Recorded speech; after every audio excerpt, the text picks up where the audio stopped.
جیسا کہ عرض کیا کہ یہ مختصر عبادت، یہ مختصر نماز، اس کے فوائد بے شمار ہیں اور فراوان ہیں۔ اس کے اثرات دنیا میں بھی ہیں اور آخرت میں بھی۔ اس کے اثرات ہماری مادی دنیا پر بھی پڑتے ہیں اور ہماری آخرت پر بھی۔ ہمارے اعمال کے لیے بھی مفید ہے اور ہماری دنیاوی زندگی کے لیے بھی یہ چیز مفید ہے۔ تو اس کے بعد فوائد باقی آپ کی خدمت میں عرض کروں گا۔ نماز شب زندگی میں گشائش و وسعت کی باعث ہے۔ انسان کی زندگی میں وسعت پیدا ہو جاتی ہے، رزق و روزی سے لے کر، اولاد سے لے کر، تجارت سے لے کر، جو ہیں رشتہ دار وغیرہ سے لے کر، ہر چیز میں، ہر شعبہ زندگی میں وسعت مل سکتی ہے نماز تہجد کی وجہ سے۔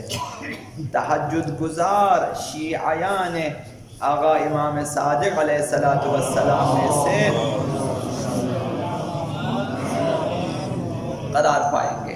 نماز شب پڑھنے والوں کو خداوند متعال اور اہل بیت لکھ دیتے ہیں کہ چھٹے امام جو ہیں شیعیان جعفری ہیں، اور یہ بہت بڑا مقام ہوتا ہے۔ شاید ہم سب یہ تصور کریں کہ ہم سب شیعہ ہیں، یہ الگ بات کہ ہم اپنے اپنے خیال میں ہم اپنے آپ کو مثلا شیعہ سمجھتے ہیں یا جو کچھ بھی سمجھتے ہیں۔ مہم ان کے دفتر میں لکھا ہونا ہے کہ وہ اگر لکھیں کہ یہ شیعہ ہیں پھر بڑی بات ہے، خداوند اگر یہ کہے کہ یہ شیعہ ہے یہ بڑی بات ہے۔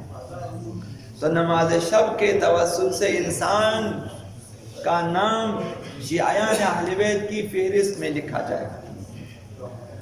نماز شب انسان کو عزت اور آبرو عطا کرتی ہے۔ لوگوں میں یہ انسان تہجد گزار آبرومند ہوگا، عزت والا شخص مانا جائے گا۔ بہترین قیام کے بارے میں فرمایا کہ بہترین قیام نماز شب کے لیے قیام کرنا ہے۔ اگر کوئی شخص اٹھنا چاہتا ہے، قیام کرنا چاہتا ہے، تو عبادت شبانہ اور نماز شبانہ کے لیے قیام کریے۔ قیام قیاموں میں بہترین ہے، اور اسی طرح شب بیداریوں میں بہترین شب بیداری وہ کہ جو عبادت کے لیے ہو۔ عبادت میں سر فہرست نماز شب ہے، اور خداوند جنت میں تہجد گزاروں کو خود ہی پاداش دے گا۔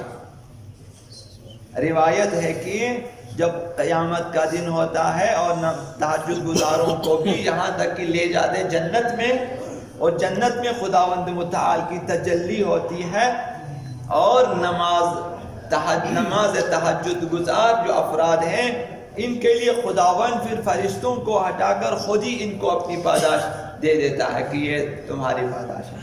تو یہ بہت بڑا مقام ہے، خداوند متعال خود جزا دینے پہ آ جائے۔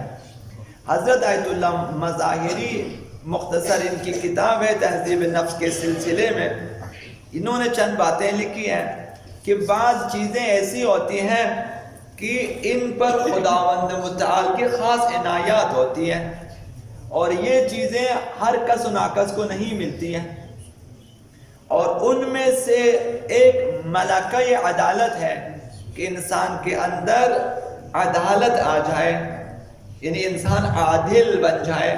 مطلب کیا ہے؟ مطلب یہ کہ انسان ایسا مقام پیدا کرے، ایسا تقوی پیدا کرے کہ ناخود آگاہ گناہ سے باز رہے، کہ وہ غیر شعوری طور پر بھی گناہ سے دور رہے، زیادہ سختی جھیلنے کی ضرورت نہ پڑے گناہ نہ کرنے کے لیے، خود اس کے اندر وہ طاقت پیدا ہو جائے کہ وہ خود بخود گناہوں سے دور ہو، جس کو ملکہ عدالت، اور دل کا تقوی ایسا وہ حاصل کرے۔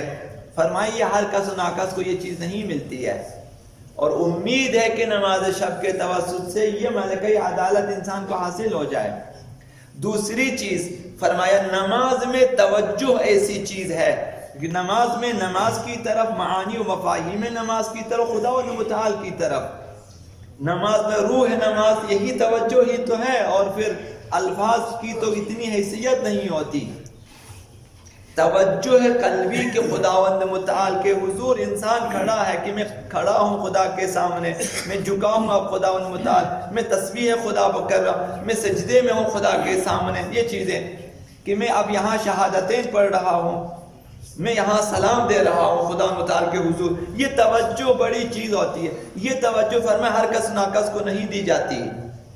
ہر شخص اگر کوشش مثلا کرے کہ اسے یہ چیز مل جائے. بعض شرائط ہیں، نماز شب کی برکت سے یہ چیز مل سکتی ہے انسان کو. اور فرمایا تیسری چیز نماز میں خضوع و خشوع، کہ انسان اپنے آپ کو پست و حقیر سمجھے خداوند متعال کے مقابلے میں. یہ خضوع و خشوع کہ انسان خداوند متعال کے سامنے خاشع ہو جائے، یہ بھی ہر کس ناکس کو نہیں ملتی. اور چوتھی چیز خود نماز شب ہے. فرمایا کہ ایسی ہر کسی کو یہ توفیق نہیں ملے گی. انہوں نے فرمایا پس جو بھی شخص تم میں سے، طلباء سے فرمایا تھا انہوں نے، پس جو بھی شخص تم میں سے اذان فجر سے آدھا گھنٹہ پہلے بیدار ہو اور اذان فجر کے آدھا گھنٹے بعد تک بیدار ہو تو اسے شکر کرنا چاہیے، کیونکہ یہ توفیق ہر کس ناکس کو نہیں ملتی ہے. آدھا گھنٹہ مین ٹوٹل 1 گھنٹہ، آدھا گھنٹہ نماز سے فجر سے پہلے، آدھا گھنٹہ فجر کے بعد تک. جیسے آپ جیسے مومنین کی یہ مثلا روش ہے، یہ عادت ہے، اسے نعمت بزرگ خداوند متعال تصور کرے. یہ چیزیں ہر کس ناکس کو نہیں ملتی ہے. آپ کے حریف رقیب جو بھی ہو، آپ سمجھیں گے کہ خدا نے اس سے کیا ثروت دی ہے، کیا مقام دیا ہے، کیا اس نے مثلا وزارتیں دی ہے. اگر آپ کو یہ چیز ملی ہوئی ہے کہ آپ آدھا گھنٹہ پہلے اٹھ جاتے ہیں، آدھا گھنٹہ بعد تک خدا متعال کی بارگاہ میں ہوتے ہیں، تو اس سے بدرجہ بہتر ہے. آپ اس پہ شکر کریں. خدا وہ نہ اس پہ شکر ہے. وہاں ہوتے میں شاید جہنم کے کنارے پہ ہوتا، چونکہ تمام وزارتیں خطرے میں ہیں. خوش نہ ہو جائے کہ اگر کسی کو وزارت عظمیٰ کا عہدہ ملے، وہ کہاں کھڑا ہے؟ وہ جہنم کے دہانے کھڑا ہے. بعض لوگ تو قعر جہنم میں گر جاتے ہیں وزارتوں کی وجہ سے، اور بعض لوگ اگر زیادہ احتیاط کرے تو کم از کم وہ لب جہنم کھڑے ہیں. جو بھی وزارت ہو، انسان خطرے میں ہے. آپ اگر یہ نعمت آپ کے پاس موجود ہے، اس پہ شکر کریں کہ خدا یہ نعمت بہت عظیم ہے. اگرچہ ثروت نہیں ہے میرے پاس، اگرچہ وزارتیں نہیں ہے میرے پاس، تو حضرت آیت اللہ مظاہرین فرمایا تم میں سے جو بھی آدھا گھنٹہ اذان فجر سے پہلے، آدھا گھنٹہ اذان فجر کے بعد اگر بیدار ہیں عبادت میں، تو اس پہ شکر بجا لیں، کیونکہ یہ ہر کسی کو نہیں ملتی. چوتھی چیز انہوں نے فرمایا تعبد و تسلیم.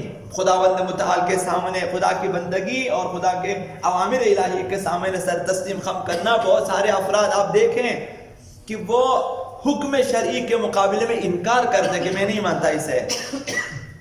یعنی انسان دائرہ شریعت سے خارج ہو جاتا ہے. ایک مثلا چند لاکھ روپے کی بات، ایک زمین کی بات، ایک دکان کی بات ہوتی ہے، کہتے ہیں شریعت میں مجھے نہیں ملتے، کتنا ملنے دے، میں جا کے مثلا سپریم کورٹ سے لے لوں گا. یہ چیزیں انسان کو گمراہ کر دیتی ہیں. تو یہ تعبد و تسلیم نہیں. بعض لوگ تسلیم خم، سر تسلیم خم کر لیتے ہیں، اگر حکم خدا ہے ٹھیک ہے میں ہاتھ اٹھا لیتا ہوں.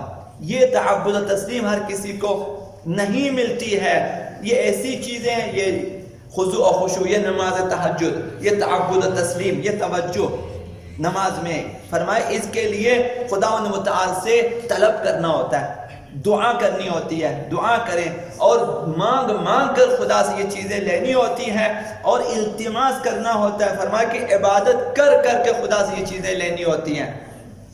نماز شب کی برکت سے یہ چیزیں ہمیں مل سکتی ہیں. فرمایا کہ ان چیزوں کے لیے بہت ساری ریاضتیں کرنی ہوتی ہیں، تب جا کے یہ چیزیں ملتی ہیں. تو انشاءاللہ اگر نماز شب میں جدیت پیدا کریں، اخلاص اور دوام حاصل ہو، تو باقی خوبیاں بھی اس کے طفیل مل سکتی ہیں ہمیں. حضرت اعلیٰ رسول خدا صلی اللہ علیہ وسلم نے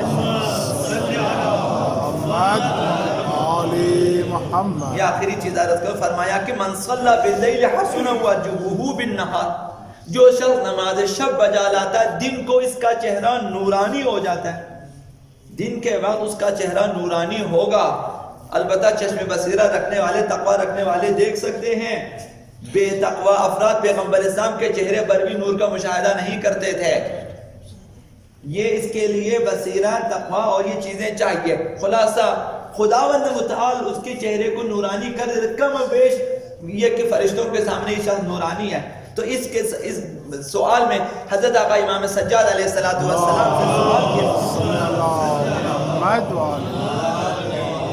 سوال کیا کہ نماز شب پڑھنے والوں کے چہرے کیوں نورانی ہو جاتے ہیں.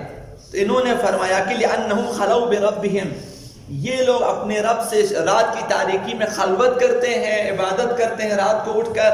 تو پھر فَكَسَاهُمُ اللَّهُ مِن نُورٍ، خداوند ان کو نور کا لباس پہنا دیتا ہے، یعنی نور میں چھپا لیتا ہے خداوند، انہیں ڈھانپ لیتا ہے خداوند متعال کا نور. تو یہ جو رات کو خداوند متعال ان پہ نور نازل فرماتا ہے، اس کے اثرات دن کو بھی رہتے ہیں، اور بہت سارے مومنین مشاہدہ کریں گے آپ کے چہرے پہ نورانیت کا. اور حضرت آقا رسول خدا صلی اللہ علیہ وآلہ وسلم فرماتے ہیں قیامت کے دن خداوند متعال تمام انسانوں کو جمع فرمائے گا اور ایک منادی ندا دے گا کہ وہ لوگ آ جائیں جو آدھی رات کو بستر خواب سے اٹھ جاتے تھے عبادت کے لیے. میدان محشر کتنا بڑا مقام ہے کہ سب اولین و آخرین کو جمع کریں اور پھر ندا دیں کہ آدھی رات کے بعد آدھی رات کو نماز شب کے لیے بستروں سے اٹھنے والے آگے آ جائیں. تو بہت سارے لوگ آگے آ جائیں گے اور ندا دیں گے کہ اللہ سے دعا کرتے تھے یہ لوگ اور خشم و غضب الہی سے ڈرتے تھے، اللہ کی رحمت کے امیدوار تھے، یہ لوگ آگے آ جائیں. اس وقت کچھ لوگ آگے آئیں گے تو وہ لوگ دوسروں سے پہلے جنتوں میں اپنی اپنی جائے گاہ میں پہنچے ہوں گے. اس کے بعد باقی لوگوں کا حساب لیا جائے گا.